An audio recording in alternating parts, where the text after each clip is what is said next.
चाहता हूं कि पैसे का जीवन में क्या और कितना मूल्य है। वैसे पहले अगर शास्त्रीय भाषा समझ लो, चार पुरुषार्थ हैं। पहला है धर्म, फिर है अर्थ, फिर है काम, फिर है मोक्ष। धर्म से कमाए हुए धन का महत्व है कामनाओं की पूर्ति के लिए, लेकिन पहले धर्म है। धर्म से अर्थ कमाए और धर्म पूर्वक चलने वाली कामनाओं की पूर्ति में लगाए तो अर्थ का बहुत बड़ा महत्व है। और अर्थ अपने परिवार का पोषण, अपने शरीर का पोषण, ये दूसरे।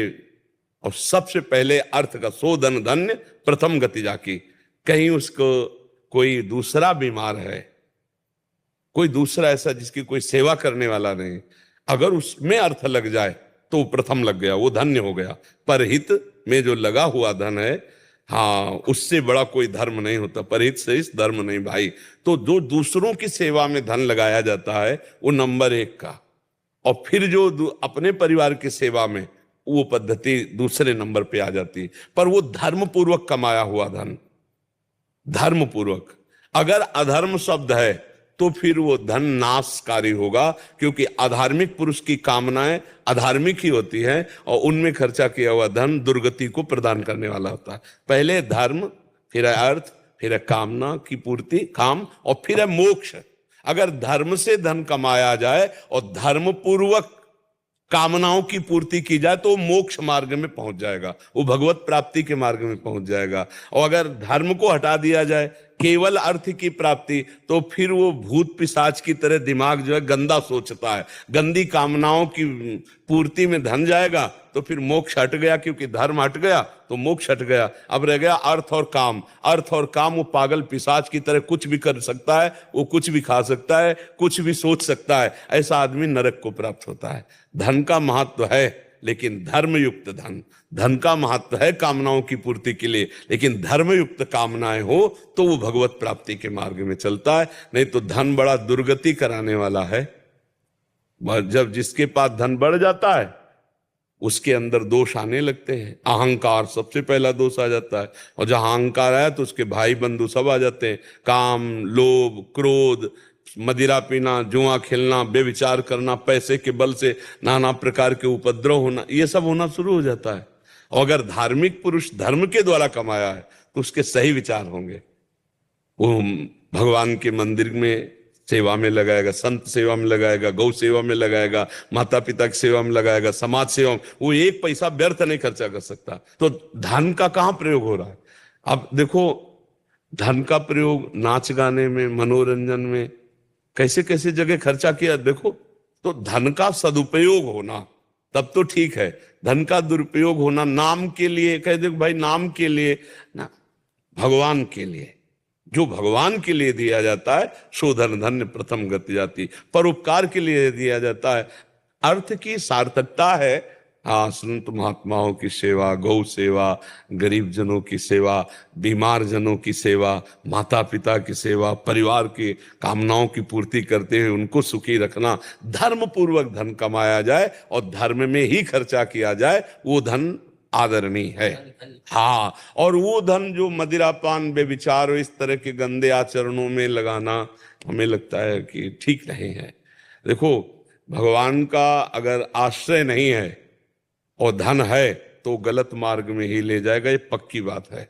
और भगवान का आश्रय है तो संत समागम होगा तो विवेकवान होगा, तो 1 रुपया व्यर्थ ले खर्चा करेगा।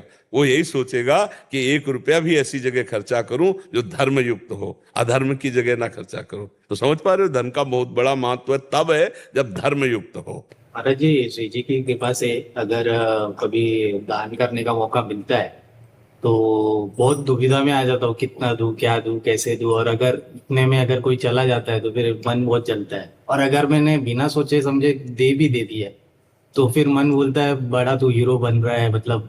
या वैसे देखो, ऐसा विचार वो अज्ञान के कारण ही है। देने के बाद तो फिर चिंतन नहीं करना चाहिए, और इसके बाद देने के पहले अगर आपको पात्रता देखनी तो आप देख सकते हो कि जिसको मैं पैसा दे रहा हूं ये व्यक्ति शराब तो नहीं पिएगा जाके, ये व्यक्ति गलत तो नहीं करेगा। तो इसीलिए हम कहते हैं धन देने में तो विचार करो भोजन देने में किसी के विचार की जरूरत नहीं। अगर कोई भूखा है, कोई प्यासा है, हम पानी पिला देते हैं, भोजन दे देते हैं, वो उसमें कोई पाप की संभावना नहीं। मान लो हम कोई भूखा कह रहा खवा दीजिए, हम 4 पैसे की रोटी दाल दे के खवा देते हैं। रुपया देने में थोड़ा बुद्धि रखने की जरूरत है। भरत जी, जैसा आपने बताया कि किसी को पता ना चले, वैसा ही करता हूँ, लेकिन खुद को पता रहता है, इसलिए ना मन ऐसा बोलता है कि मतलब तू बड़ा बनने की कोशिश। नहीं नहीं, उस समय आप सोचिए कि भगवान के तो दिया, कैसे दिया जाता है जानते हो? तो दियम वस्तु गोविंदम तुभ्यमेव समर्पये। हे भगवान, आपके द्वारा दिया हुआ वस्तु हम आपको ही समर्पित करते हैं। तो देने वाले तो भगवान हुए, हम केवल निमित्त मात्र बने, तो उसमें बुद्धि ठीक रहेगी। देनहार कोई और है, देते रहते दिन रैन, लोग भरम मोपे करें, तासु नीचे नयन। देने वाला तो भगवान है, और उसी की वस्तु आप उसी को दे रहे हो, वही भगवान सामने लेने वाले के रूप में। तो कभी अहंकार नहीं आएगा, कभी आपका मन असंतुष्ट नहीं होगा। और जिसे दे दिया फिर उसका चिंतन नहीं करना चाहिए कि यार इतना क्यों दिया, मुझे कम देना चाहिए, या ऐसा कुछ नहीं चिंतन करना। दे दिया, देत लेत मन संक न धरे, बल अनुमान सदा हित करे। ठीक है। जो साधक तपस्वी बाल्यकाल से संत हो जाते हैं प्रारब्ध अनुकूल या व्यवस्था अनुकूल, तो महाराज श्री उनके शरीर में रुग्णता क्यों आ जाती है? ऐसा क्या? नहीं, ऐसा नहीं कि सबको आ जाता है, ऐसा तो नहीं को नहीं, लेकिन प्रारब्ध भोग है। अब जैसे हमारे माँ के गर्भ से ही रचना हुई थी, पॉलिसिस्ट किडनी, वो वंशानुगत है। या मध्य में किसी को कोई बड़ा भयानक रोग हो जाता है। बड़े बड़े महापुरुषों को कई तरह की पीड़ाएं देखी गई हैं। तो पहली बात तो ये होता है कि शरीर की रचना पहले हुई है और साधना अब हो रही है। ये नई खेती है। पुरानी खेती तो प्रारब्ध भोग अवश्य में भोक्तव्यम कृतम कर्म शुभाशुभम। और दूसरी बात है कि अब अंतिम जन्म होता है, तो छोटा छोटा भुगा करके भगवान उसे साफ कर देते हैं। बड़े बड़े महापुरुषों के शरीर में बड़ी व्याधियां देखी जाती हैं, अंतिम जन्म है। अब ये माता के गर्भ में आने वाला शरीर नहीं है, इसलिए इसको बार बार भोग करके कभी ये रोग कभी वो रोग, कितने कष्ट। और दूसरा ये होता है कि कुछ महापुरुष जन शरणागतों के अपराधों को अपने में लेकर उनको निर्विघ्न साधना में बढ़ने के लिए चांस देते हैं कि आप परमार्थ पे चलो। देह भाव रहित जो हो चुके हैं उनको देह पीड़ा व्याप्ति नहीं, इसलिए बड़े से बड़े रोगों को अपने शरीर में ले लेते हैं। कुछ अपने प्रारब्धों को भोगते हैं और कुछ भगवान अंतिम जन्म होता है इसलिए पूरा निपटारा करवा देते हैं। 3 बातें हमने पाई कि दूसरों के द्वारा जो साधक जन हैं उनके पूर्व के जो अपराध उनको दंड देने आ रहे हैं उनको अपने में ले लिया सीधे और जानने भी नहीं दिया, और अपने प्रारब्धों को भोग लिया, और फिर भगवान के विधान को, जन्म जन्मांतर के जितने संचित कर्म है वो सब भस्म हो गए, प्रारब्ध को भोगवा दिया, क्रियमाण निष्फल हो गए और वो भगवान को प्राप्त हो गया। इसलिए ये लीला होती। सबके साथ ऐसा नहीं होता है। कई ऐसे महापुरुष जिनको कोई रोग विशेष नहीं है, बाल्यावस्था से भजन कर रहे हैं, बड़ा प्रकाश है, मतलब शरीर स्वस्थ है, ऐसा है। इसका कोई लेना देना नहीं है शरीर स्वस्थ अस्वस्थ का। अच्छा, जब जाना है तभी जाना है, और हमारा चित्त जहां लगना चाहिए तो आज से थोड़ी है, वो तो अभ्यास योग युक्ते न चेतसा नान्यगामिना। तो अब चाहे शरीर सड़ जाए तो क्या फर्क पड़ता है। और ऐसा नहीं कि हमारे चिंतन का प्रभाव इस शरीर पर भी पड़ेगा। अगर हम पॉजिटिव चिंतन कर रहे हैं तो शरीर भी प्रसन्न मुद्रा में रहेगा, स्वस्थ जैसा रहेगा। अगर निगेटिव चिंतन हो तो स्वस्थ शरीर भी वो बीमार जैसा रहेगा, है नहीं। तो वैसे हमें लगता है कि अंतिम जन्म होने के कारण विशेषतया बड़े बड़े महापुरुषों को कष्ट भोगने पड़े, क्योंकि उनका अंतिम जन्म होता है। बहुत से ऐसे जनरल साधारण संसारी आदमी होते हैं, कोई खास उनको परेशानियां नहीं होती, बड़े बड़े पाप करते हैं, व्यभिचार करते हैं, नाना प्रकार के दुर्व्यसन करते हैं, मांस मदिरा व्यभिचार, और कोई खास परेशानी नहीं होती, शरीर छूट जाता है। क्यों? उनका चक्र चलना है, पुनरपि जननम पुनरपि मरणम पुनरपि जननी जठरे शयनम, और उनका आखिरी जन्म होता है। इसलिए बहुत बड़ी बड़ी कष्ट की वृत्तियां देखी गई, शरीर में कीड़ा पड़ जाना बहुत देखा हमने संतों में, और बड़े भजनानंदी। तो अंतिम समय है वो उनका, वो अभी संसार चक्र में नहीं आना। कौन कौन से कर्म हुए भोगने पड़े। देखो भीष्म जी को 6 महीना बाणों की सैया पे, तो भगवान से कह रहे मैं कई जन्म देख रहा हूं, ऐसा कोई पाप नहीं। तो बोले और 100 के आगे बढ़ो। तब देखो तो एक सांप को ऐसे धनुष के नोक से उठा के कांटे वाले पेड़ में डाल दिया था, तो वही 6 महीने के बाणों की सैया पर शयन का तो बड़ा बड़ा हिसाब है भगवान का, इसीलिए भोगना पड़ता है। क्योंकि दास के जीवन में भी महाराज जी बहुमूत्र की शिकायत, सेंसेशन हमेशा बना रहता है। अब इलाज बहुत कराए लेकिन उसका कोई रिजल्ट नहीं आता है तो तकलीफ होती यही रिजल्ट है। शरणागत, हे निकल चलो, शरीर से अपने आप को निकाल लो। अगर शरीर में इसको अपने आप को फंसाए रखे तो घाटे ही घाटा है, आप समझो। बड़ी कृपा है जो और चिंतन करने का अवसर नहीं दे रहे। रोग होने का, असाध्य रोग होने का मतलब समझते हो? बहुत बढ़िया गार्ड होना जो हर समय हमें अलर्ट रखता है। कभी भी हर समय एक गार्ड हमारे पास है, ए सावधान, मरना है तुम्हें, राधा राधा राधा राधा राधा राधा। तो यही तो हमें चाहिए था। हमारा असाध्य रोग हर समय गार्ड की तरह हमारी रक्षा करता है और हमें हर समय सावधान रखता है कि परमात्मा चिंतन में रहो, एक भी सेकंड व्यर्थ मत जाने दो। पता नहीं कौन सा डायलिसिस आखिरी डायलिसिस हो, पता नहीं कौन सी शाम आखिरी शाम हो।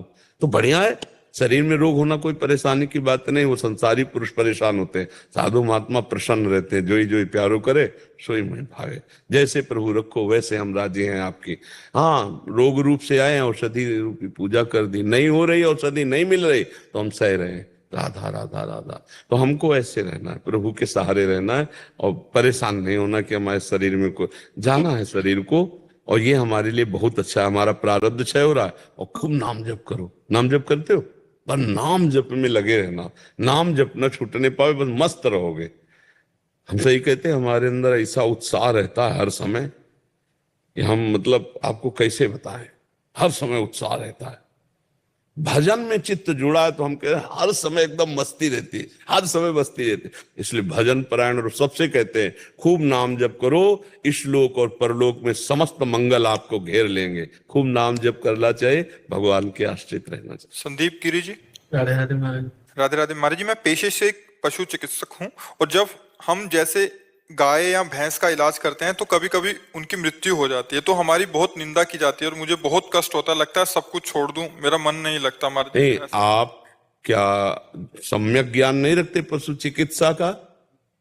रखते हैं तो आप, फिर तो मनुष्य की भी मृत्यु हो जाती है। मृत्यु तो होना है। अगर डॉक्टर अपना सम्यक ज्ञान का प्रयोग करके असफल होता है बचाने में, तो मृत्यु से डॉक्टर थोड़ी बचा सकता है। बचने का संयोग हो तो उसकी दवा काम कर जाएगी, नहीं तो जैसे लोग डॉक्टरों को कुछ डॉक्टर ऐसे हैं जो मतलब अर्थ की प्रधानता रख करके मरीज के साथ सही व्यवहार नहीं करते हैं। बकाया हमें लगता है कि ज्यादा दोषी नहीं है, क्योंकि अपना कर्म भोग है। और अगर हमारी मृत्यु इसी मिनट में है तो दुनिया का सब डॉक्टर एकत्रित हो जाए तो हमें नहीं बचा सकता है। नहीं तो अगर आप पूरा प्रयास करते हैं पशु चिकित्सा का और वो नहीं बचता है तो लोग भले गाली दे दे, लेकिन आपको दुख नहीं होना चाहिए, क्योंकि आपने पूरा प्रयास किया है। यदि आपके ज्ञान में कमी है और आपके ज्ञान की कमी के कारण उसकी मृत्यु हो जाती है तो फिर आपको अभी डॉक्टरी और पढ़नी चाहिए, आपको और उस पर सर्च करना चाहिए कि हम अच्छे डॉक्टर बने, हमारे द्वारा कमी ना हो। और यदि आपको सम्यक ज्ञान है पशु चिकित्सा का और आप पूरा प्रयोग करते हैं, पशु नहीं बचता है, तो आपको फिर शोक नहीं होना चाहिए, क्योंकि आप अपना प्रयास कर रहे हैं। अब ऐसे तो मनुष्यों की भी मृत्यु हो जाती है, क्यों हो जाती है ना? डॉक्टर क्या करे? डॉक्टर कोई ब्रह्म थोड़ी कोई बचा देगा भाई, जितना कार्य है उसका, जितनी जानकारी उतना कर दे। डॉक्टर भी तो मरते हैं। तो इसलिए बस सावधानी रखिए और अंदर से इतना मत टूट जाइए कि पशु चिकित्सा का ही आप भाव छोड़ दें। ऐसा नहीं ठीक है, क्योंकि कोई भी तैयार होता है तो बड़ी मेहनत से तैयार होता है। आप एक अच्छे डॉक्टर तैयार हुए हो तो आप हजारों पशुओं को बचाते भी तो हैं। ऐसा थोड़ी सब पशु मर ही जाते हैं क्या? नहीं, कोई तो मर गया तो मान लो उसका संयोग है, अब उसको जाना है, आप प्रयास कर रहे हैं, नहीं बच पा रहा, वो बात अलग है। आपके द्वारा ऐसा थोड़ी कि जितने पशुओं की आज तक मरी गए सब है। नहीं, ऐसा हो तो बात फिर समझना पड़ेगा कि चाहे जितना भला पशु हो, आपके हाथ पड़ा तो गया वो, मतलब तो फिर समझना पड़ेगा कि डॉक्टरी में कुछ कमी है। नहीं तो ऐसा नहीं है। ऐसा संयोग तो मनुष्यों के डॉक्टरों में भी हो जाता है कि वो प्रयास किए असफल रहे। जी। हरिओम तिवारी जी अयोध्या जी से। महाराज जी सादर प्रणाम। महाराज जी एक जिज्ञासा है, ग्रंथों में संत जन कहते हैं कि अहिंसा परमो धर्म, मर्जिन का भाव है कि अहिंसा परम धर्म कहते हैं, बट हाथ देखा जाता है कि धर्म के नाम पे बहुत सारी लड़ाइयाँ झगड़े होते हैं। और फिर जब हम कथा करने आदि जाते हैं तो लोग कहते हैं कि जब हम उपदेश करते हैं उनको कि अहिंसा परम धर्म है, तो कहते हैं राम और रावण का भी युद्ध हुआ था, महाभारत का भी युद्ध हुआ था। तो महाराज जी इस पे हम कैसे? अहिंसा परमो धर्मा है, लेकिन ये बात समझनी पड़ेगी कि अहिंसा का स्वरूप क्या है।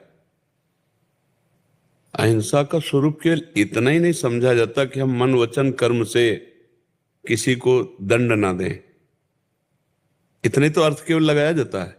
नहीं, अहिंसा वो भी है जो हमारे धर्म की हानि हो रही हो और हम उसको दंड दे रहे हैं, वो भी अहिंसा है। हमारे राष्ट्र की, हमारे धर्म की, हमारी मर्यादा की जो कोई हानि कर रहा हो, जो हमारे द्वारा रक्षणीय है, जो हमारे शरणागत हैं, उनकी कोई हानि कर रहा हो तो उसको शासन में लेना, उसको मृत्यु दंड तक दे देना, ये भी अहिंसा ही होगी। अहिंसा भगवान भी उपदेश दे रहे हैं, लेकिन कह रहे इनके गले काटो, ये अधर्मी है। अहिंसा को उपदेश भगवान ने नहीं किया क्या गीता में? जगह जगह भगवान ने किया है। अहिंसा को हम लोग केवल इतना ही समझ रहे हैं क्या?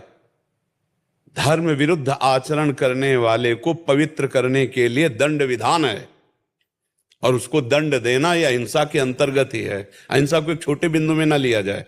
अहिंसा का हम केवल इतना ले लेते हैं, वाणी के द्वारा कठोर शब्द न बोले, शरीर के द्वारा हमें कोई सता रहा है हम उसको हिंसा न करें, मन के द्वारा हम किसी का संकल्प भी न करें अहित होने का।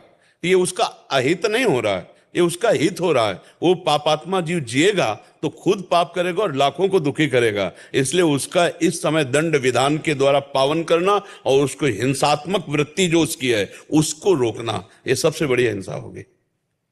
अब इसको तो शास्त्र के वचन को केवल शब्दार्थी नहीं समझा जाता, भावार्थी भी समझा जाता है, अनुभवार्थी समझा जाता है, केवल एकदम शब्द पे रकील नहीं खींची जाती है। इसीलिए संसारी लोग इस विषय को क्या जाने। भगवान जो अहिंसा का उपदेश करते हैं ब्रह्म ऋषियों के रूप में और भगवान के रूप में, तो वो देखो दंड देते हैं कि नहीं देते हैं? क्या ऋषि जन दंड नहीं देते? जो अहिंसा परमो धर्मा जिनके हृदय में बैठा हुआ है, वो वेन के समीप जाते हैं और हुंकार मात्र से उसको मार देते हैं। कथा सुनाते हैं, आप तो जानते होंगे वेन चरित्र को। क्या वो अहिंसा को नहीं जानते हैं क्या? क्यों मार दिया? और फिर उन्हीं की बाजू से, दाहिनी बाजू से भगवान पृथु और अर्ची का प्रादुर्भाव करके जगत का मंगल करते हैं। अधर्म को रोकना, अधर्मी को दंड देना और अधर्म का विनाश करना, चाहे शब्द के द्वारा, चाहे ताकत के द्वारा, चाहे अस्त्र के द्वारा, ये अहिंसा ही है, ये हिंसा नहीं है। क्योंकि उसको पावन करके उसका भी पावनता होगी जब दंड होगी, और बहुत से लोगों की रक्षा हो गई। ये अहिंसा का स्वरूप है। रावण जैसे अत्याचारी को भगवान ने दंड दिया, ये उसकी पावनता रही, और बहुतों को बचाया, ये भगवान की अहिंसा ही रही। ये हिंसा नहीं कही जा सकती। आप इस पर कोई भाव प्रस्तुत कीजिए अगर आपको संशय लग रहा हो। आज के समय क्षमा चाहेंगे। देखो, आज के तो भ्रष्टाचार बुद्धि बढ़ रही है। ना शास्त्र है, ना शास्त्र समझ रहे, ना ब्रह्मचर्य है, और ना बुद्धि पवित्र है। व्यभिचार, रसेंद्री और जनेंद्री की केवल भोग वासना का खेल हो रहा है। आप भ्रमण करते हो, हम तो भ्रमण कर चुके हैं और बैठे हैं। आप भ्रमण करते हो, आप देख रहे हो समाज का आज हालत क्या है। ये शास्त्र को समझेंगे। अधर्म आचरण जो हमारी धर्म मर्यादा पर आंच पहुंचा रहा है, हम उसकी बात कह रहे हैं। आज एक सबसे बड़ी बात समस्या क्या है? धर्म अधर्म की परिभाषा वो जानते ही नहीं। शास्त्र जो विमुख है बातुल भूत विवश मतवारे, तेने बोले वचन विचारे, तिनकर कहा सुनी नहीं काना। बात समझ रहे हैं ना? हाँ, जय श्री राम तो काल ने भी बोला था ना। हनुमान जी ने बख्शा क्या? जय श्री राम कहने पे बख्शा क्या? पधरा दिया ना उसको, पूंछ में लपेट करके मारा कि नहीं?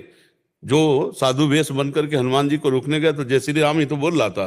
तो जय श्री राम केवल तुम बोल रहे हो और मनमानी पापाचरण कर रहे हो, तो तुम कालनेम के परिकर के हो, तुम हनुमान जी के परिकर के नहीं हो, तुम राम जी के परिकर के नहीं हो। राम जी की बात को समझो, हनुमान जी की बात को समझो, तब होगा। नहीं तो कालनेम भी तो राम बोल रहा था, जय श्री राम जय श्री राम। हनुमान जी ने पूंछ में लपेट के श्री राम जी के पास भेज दिया, पधरा दिया ना, उद्धार कर दिया ना। जिसकी बुद्धि शास्त्र सम्मत नहीं है, जो स्वयं धर्माचरण नहीं करता है, जो भजन नहीं करता है, जो धर्म शास्त्रों के रहस्य को नहीं जानता है, इन बकवादी लोगों की हम बातों को नहीं सुनते, नहीं मानते, इनको हम न जानना चाहते हैं। अगर ये हमें जानना चाहते हैं, यदि हमारे भगवान को जानना चाहते हैं, तो आओ और अध्यात्म को सुनो और समझो, फिर आप करो। जो धर्म की हानि कर रहा है, पहली बात तो है कि आप राजा नहीं है कि आप निर्णय करें। दूसरी बात यह है कि अगर कोई ऐसा विधान है, आपको लग रहा है कि अधर्माचरण, तो हमारा कानून है, आप कानून को समर्पित कीजिए, है नहीं, कानून को समर्पित कीजिए।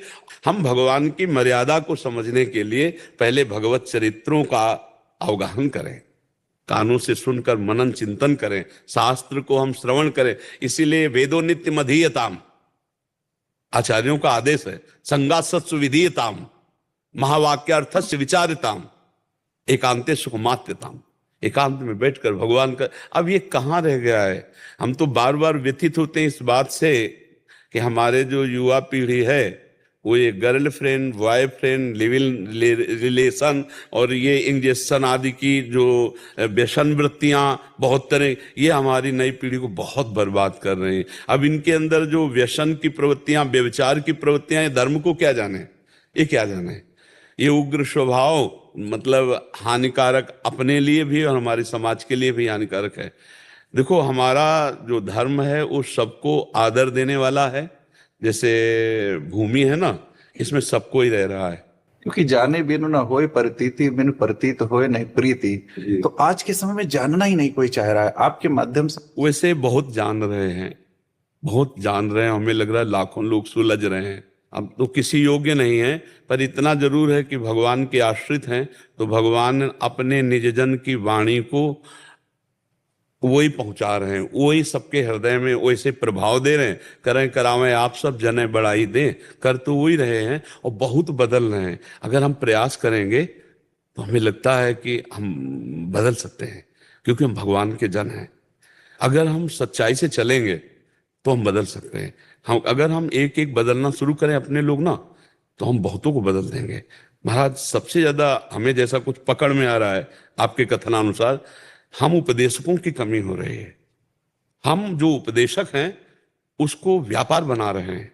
हम जो उपदेशक हैं वो अपनी वासनाओं की पूर्ति का खेल खेल रहे हैं, इसलिए हमारे उपदेशों का कोई प्रभाव नहीं पड़ता है। अगर हम उपदेशक जगत मंगल के लिए बने, अगर हम दूसरों को स्वयं चख के बोल करके दें, जो हम शास्त्र पढ़े वो हमारे जीवन का अनुभव हो, भले हमारे अंदर विद्वता नहीं, लेकिन हम जो खाया है वही बोल रहे हैं, तो निश्चित प्रभाव पड़ेगा। पूरा हलवा का वर्णन कर दिया, कभी बैठकर तसल्ली से बना के पाया, बोले नहीं, तो तुम्हारा वर्णन किस काम में आएगा, किसके ऊपर प्रभाव डालेगा। एक बार पहले तसल्ली से बनाते और बना के फिर हलवा पाते, और फिर जब हलवा का उपदेश करते तो तुम्हारे रोम रोम से हलवा का स्वाद दूसरों को आकर्षित कर लेता। तो कम से कम भगवदानंद का थोड़ा अनुभव हो तब तो है। अब यहाँ सब धन का, मान का, भोगों का बहुत आकर्षण चल रहा है। अब क्या एक गृहस्थ इस कथावाचक हो सकता है जो कथा से कोई नहीं लेना है? नहीं, भगवान की चर्चा गृहस्थ या विरक्त से मतलब नहीं। भगवान की कथा करने का अधिकार सबको है जो आचार्य परंपरा से जुड़ा हुआ है। आचार्य परंपरा, गुरु परंपरा से जुड़ा हुआ है, वैदिक सिद्धांतों के अंतर्गत है, वो चाहे गृहस्थ हो या विरक्त हो, उसका अधिकार है। ये हम कहीं नहीं आज तक पढ़ा कि वो विरक्त वक्ता ही होना चाहिए। श्री सुखदेव जी जैसे केवल वक्ता, वो तो अद्वितीय हैं, ऐसा नहीं है। कोई भी भगवान की कथा कर सकता है। वो कौन? जो वैदिक सिद्धांत से जुड़ा हुआ, आचार्य परंपरा से, उसमें हम कोई शब्द रख रहे हैं, कोई शब्द जनरल में नहीं रख रहे हैं। और उसको चाहिए कि भगवत प्रसन्नता के लिए भगवत चर्चा करे, और भगवत कृपा से उसका भरण पोषण अपने आप होगा, अपने आप भरण पोषण होगा। विश्वास दृढ़ हो, बिन विश्वास भगत ही नहीं है। ये बात हमारे हृदय में बैठ जाएगा तो भगवान जब हमारे अधीन हो जाएंगे तो यार रह क्या जाएगा। जिसके अधीन भगवान है उसके अधीन क्या नहीं हो सकता। यही तो हमारी कमजोरी हो रही है हम सबकी। आज युवा की स्थिति जो हो गई है महाराज, बहुत अच्छी हो जाएगी। आप तैयार हो, हम तैयार हो रहे हैं, 4 और तैयार होंगे, 100 तैयार होंगे, 500 तैयार होंगे, 1000 सुधर जाएंगे। हमें अपनी कमजोरी ठीक करनी है। अगर हम आप सुधर गए तो बहुतों को सुधार देंगे। होता क्या है महाराज, जैसे आप कहते हो कि आज हजारों बर्बाद हो रहे हैं, वो कह रहे हैं हजारों बर्बाद हो रहे हैं, लेकिन सुधरना हम आप शुरू करें, हम आप शुरू करें सुधरना, तो हम पूरे विश्व को सुधार सकते हैं। आप पक्की बात समझ लीजिए। अगर हम आप बिगड़ना शुरू करते हैं, हम ऊपर ना थोपें किसी के, हम आप सुधरना शुरू करें, हमारी गलती है, हम धर्म उपदेष्टाओं की गलती है।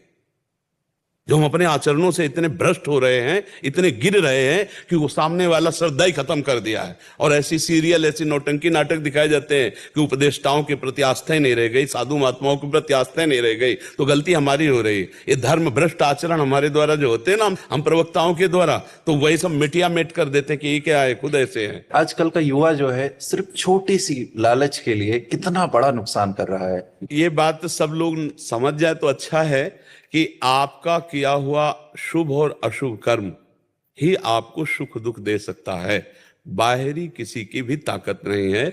आपका अगर कर्म भ्रष्ट है तो आपको दुख भोगना पड़ेगा। और आप किसी को कुछ मत करो, भगवान का नाम जप करो, धर्म पूर्वक आचरण करो, किसी का अहित ना करो, आपका आशीर्वाद ही आशीर्वाद की भीड़ आपके ऊपर लग जाएगी। मेरे रघुनाथ जी से लोग क्यों नहीं सीखना चाहते? भगवान से विमुख कर रहे हैं। ये जो हमारे आचरण है ना, ये आचरण भगवान से विमुख कर रहे, तो पापवंत कर सहज स्वभाव, भजन मोर ते भाव लकाओ, जो पे दुष्ट हृदय सोई हुई, मोरे सन्मुख आओ कि सोई। भगवान से इसीलिए विमुख हो रहे। पर हमें धन्यवाद आपको देना है कि आपके हृदय में हमारे समाज के लिए पीड़ा है। अगर हम चार लोग मिलकर ऐसे ही समाज के लिए वास्तविक, तभी देखो समाज का हम हित कर सकते हैं जब हमारा लोभ न हो। अगर लोभ होगा तो फिर वो ड्रामा हो जाएगा, वो समाज हित नहीं होगा। बस इतना आप समझ लो। वो असफल हो रहे हैं, वो अपने जीवन में भी सफल नहीं हो पा रहे हैं क्योंकि वो गलत दिशाहीन हो। लेकिन हम देख रहे हैं बहुत नौजवान बदल रहे, क्योंकि ऐसे ऐसे आते कहते 40 वर्ष से मैं शराब पीता था, कभी जिंदगी में छोड़ सकता हूं, ऐसी मेरी भावना ही नहीं थी, पर मैंने जब से सुना तो छोड़, बहुत बदलाव हो रहा है। तो अगर हम 10-5 लोग ऐसे प्रयास करें तो हमें लगता है कोने कोने में हम ज्ञान दीपक जगा सकते हैं। आप सिर्फ यही मैसेज मैं तो चाहूंगा आज कि आज जो युवाओं की जो दिशाहीनता हो गई है, जो युवा दिशाहीन हो गया है, आज जो रामचरितमानस और गीता जी का आश्रय नहीं ले रहा है, कम से कम एक पन्ना तो रामचरितमानस का यदि अर्थ सहित एक दिन पढ़ेगा तो मुझे लगता है कि जिस दिन यत पूर्वम तक पहुंचेगा उसके जीवन में क्रांति आ जाएगी। हम चाहते हैं जैसे आप लोग नौजवान हैं, आप लोग शास्त्र ज्ञान रखते हैं, तो आप लोग जा करके निष्कामता, आप ये समझो निष्कामता ही घसीट सकती है। आज जो इतनी चरित्र भ्रष्टता है, मोबाइल में देख लो, मन में चिंतन करो और शरीर में आप क्रिया में उतार लो। कोई बहुत सहजता है ये, और मर गए फिर किसी काम में। जिसका ब्रह्मचर्य नष्ट हो गया, जो अजितेंद्रिय है, वो भगवत उपदेशक सफल नहीं हो सकता। वो भगवत उपदेशक सफल नहीं हो सकता। अजितेंद्रीय भगवत उपदेशक सफल नहीं हो सकता, क्योंकि वो विषयों की विलासिता में तो क्या भगवदानंद का अनुभव करेगा। जिन जिन महापुरुषों के द्वारा अगर प्रकाश हुआ है, तो उन्होंने अपने आप को तपाया है, जलाया है, अपनी इंद्रियों को, अपने मन को प्रभु के आनंद में छकाया है, फिर जगत का मंगल हुआ है। क्या सनातन की परिभाषा कोई आज तक जान पाया है? सनातन तो अनंत है, इसको कैसे जान पाओगे? क्या पृथ्वी को आप नाप सकते हैं? क्या आकाश को आप नाप सकते हैं? क्या आप जल को नाप सकते हैं? क्या आप वायु को रोक सकते हैं? वायु को जान सकते हैं? ऐसे सनातन को जान सकते हैं क्या? सनातन भगवान है, अनंत है, ब्रह्म है। जैसे जल, वायु, आकाश, पृथ्वी, ये सब सनातन ही है। सनातन कोई एक वस्तु या कोई एक सीमा का नाम थोड़ी है कि हम सनातन धर्मावलंबी, वो अन्य धर्मावलंबी। सनातन तो सब, जैसे पृथ्वी है ना, ऐसे सनातन है। मत्ता परतम नान्यत किंचिदस्ति धनंजय, कौन है इसमें? इसमें कौन है? मत्ता परतरम नान्यत किंचिदस्ति धनंजय, कौन है इसमें? मेरे सिवाय धनंजय कोई नहीं है। बहुनाम जन्मनावंते ज्ञानवान माम प्रपद्यते वासुदेवा सर्वमित्सा महात्मा सुदुर्लभा। ये छोटी छोटी जो मर्यादाएं हैं, ये सेवा समाज के लिए हैं। लेकिन जब ऊपर से गौर से देखो तो छाता एक ही है आकाश का, ऐसे ही एक ही सनातन है, वही विविध रूपों में प्रकाशित हो रहा है। कहीं किसी की भी उत्पत्ति आप पढ़ो सनातन से है, किसी की उत्पत्ति पढ़ो, सब सनातन ही है। सनातन के सिवा कौन है? ये बात युवाओं को कब समझ में आएगी सर? जब वो बात सुनेंगे, समझेंगे, बैठेंगे तब। कई बार सनातन के विषय में जब चर्चा की तो हम कहा छोटी छोटी मेड़े हटाओ भाई, अब समय की मर्यादा है, नहीं तो चर्चा, प्रश्न, पीड़ा तो बहुत ज्यादा है। अच्छा, हमें लगता है आप पीड़ा मुक्त हो जाओ आज से। हो यही सोई जो राम रचि राखा, को करी तर्क बढ़ावे। अस कही जपन लगे हरि नाम। बस याद रुक जाओ। हमको क्या करना है? नाम जप करते हुए हे मंगल भवन, हम ये चाहते सर्वे भवन्तु सुखिना। हाँ, तो सब मंगल होने लगेगा। आपकी दृष्टि मंगल हो जाए तो सब मंगल होने लगेगा। नहीं, आप कब तक परेशान रहेंगे? नहीं, आप एक और दृष्टि है जिसे ब्रह्म दृष्टि कहते हैं, उसमें न्यून और उत्तम दृष्टि का त्याग कर दिया जाता है। उसमें परमानंद रहता। ब्रह्मभूता प्रसन्नात्मा न सोचति न कांक्षति। यहां दूसरा कोई है ही नहीं। प्रभु, अब आखिरी बात, कोई नहीं है। अभी और दृष्टि को संभालो, आप अपनी दृष्टि को और दृष्टि को संभालो। बहुत आपको याद होगी, जड़ चेतन जग जीव जत सकल राम मैं जानी, बंदो सबके पद कमल सदा जोरी जुग पान। कमी कहां हो रही मेरे अंदर? उमाज राम चरण रतु विगत काम मद को, निज प्रभु में देखें जगत के सन करें। अभी आनंद हो जाओ, अभी आनंद हो जाओ। ये न था न है न रहेगा, न था न है न रहेगा। ये दीर्घ स्वप्न है, सत्य नहीं है।